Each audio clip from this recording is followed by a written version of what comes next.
These are going to be your top 10 VA disability claims that I see almost every single veteran have and are service connected for. Now, obviously, you still need the big three, which are the in-service event, the current diagnosis, and the Nexus, but it's important to note that the VA does push out the top 10 disabilities by generational era. So, for instance, there's a top 10 disability list from the VA for post 9/11, for Vietnam era, for Gulf War like Shield Storm, for peacetime, etc. Right? Now, I'm going to give you the top 10 disabilities that I see just from doing one-on-ones, and I'm telling you, this is the case almost every single time. When I do a one-on-one, I can almost, before talking to the person, figure out when they served, where they served, and do a copy-paste of, hey, I bet you have these disabilities, okay? We're going to start with the obvious 5 and knock those out, and then go into the not-so-obvious other 5, okay? Now, those are, the obvious ones are going to be your mental health claims. And I'm going to rope all of those into one, right? So PTSD, depression, anxiety, dysomnia, the million other claims under mental health umbrella.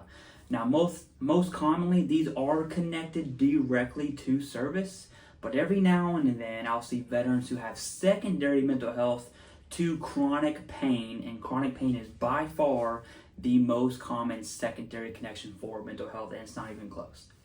Another obvious claim, and this is 2 of them, is going to be tinnitus and hearing loss, and that is across the board, generational. Veterans have tinnitus and hearing loss, okay, or either or. Now, the changes to tinnitus and hearing loss are completely irrelevant right at this moment, and even in the future, when changes go into effect, I would still submit any and all disabilities caused by or stemming from your military service, okay? Now, another obvious claim are going to be your knees, your left and your right knee. That's going to wrap up our 5, okay? So many veterans have both knees service connected, and some even have multiple ratings for their knees. Instability ratings, flexion ratings, extension ratings, and yes, having multiple ratings per knee, even at 10%, is an absolute solid bilateral factor, okay? The more bilaterals you have, the better. Now, the higher the rating for bilateral is, the better. So, for instance, 20% knee, 20% knee is going to be a lot higher than 10 and 10, obviously, okay? So far, we have mental health, tinnitus, hearing loss, left knee, and right knee, which are 5. Now I'm going to cover the other 5 that are not so obvious. And first one's got to be nerve damage, okay? Which are connected in 2 different ways for the most part. We see secondary to either lumbar conditions or cervical conditions, which are your lower back and your neck. And those conditions pinching your nerves that stem down to your legs from your lower spine or your arms from your neck, okay? The other common method of service connection for nerve damage, not just radiculopathy, I'm talking all nerve damage, is actually TERA, toxic exposure risk activity, your exposure to certain toxins, level of exposure, and of course the cause of the nerve damage is something that I see quite often. These nerve conditions also have proposed changes for rating criteria right now as we speak that just came out on Veterans Day, I believe, November 12th.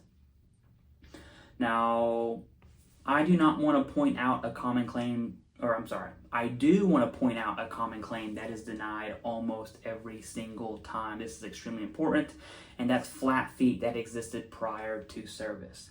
Pes planus, flat feet that existed prior to service, requires service connection through aggravation, okay? Which means your feet are going to get worse. That's already been conceded on.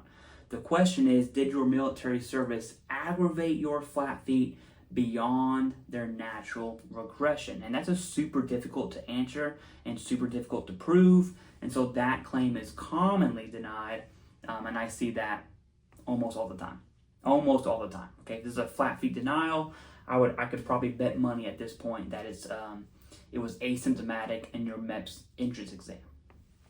Another not so obvious claim is anything finger related or toe related, okay? Especially MOSs like welders, mechanics, anything that uses your hands in hard labor like electricians. I see connected all the time, and even though these rate 10%, which is pretty low, okay? 10% kind of sucks.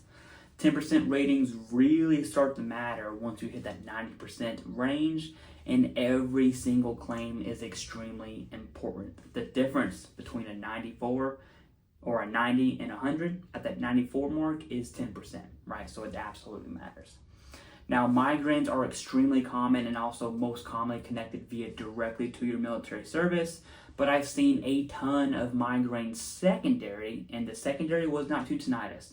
I've actually seen more denials for migraines secondary to tinnitus than I have probably anything else, okay? The most common secondary for migraines is actually mental health, okay? Anxiety. Anything anxiety inducing, okay? Now, I know YouTube will tell you that tinnitus can get you 50% for migraines, which theoretically it could, but the evidence just isn't there, right? We see the evidence for tinnitus being a symptom of a larger issue, not necessarily a cause. And there's still the correlation and the aggravation piece there. I got it, okay? And the last top 10 disability that I think everyone should file for is going to be your back. Believe it or not, tons of veterans have evidence complaining in service about their back, and they don't even know it, right? Hey, doc, my back hurts.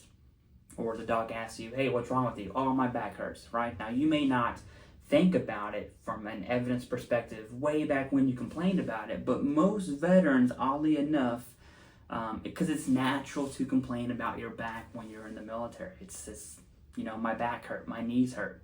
Those are two natural things that people complain about, believe it or not. The evidence is right there, clear as day. Now, you still need a current diagnosis for all of these claims. You still need the in-service event, but having those two are going to be the foundation of the Nexus to be built, which is going to be that big three, okay?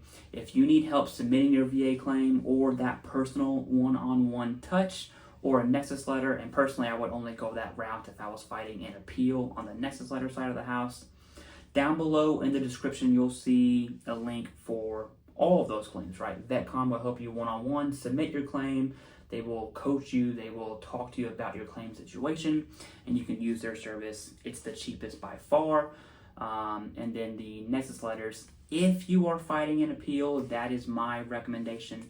But some people like to submit all evidence they possibly can up front, which is totally okay. It's just something that I wouldn't recommend. But you'll find all those links down below in the description. And right now, that's all I got. Thank you very much.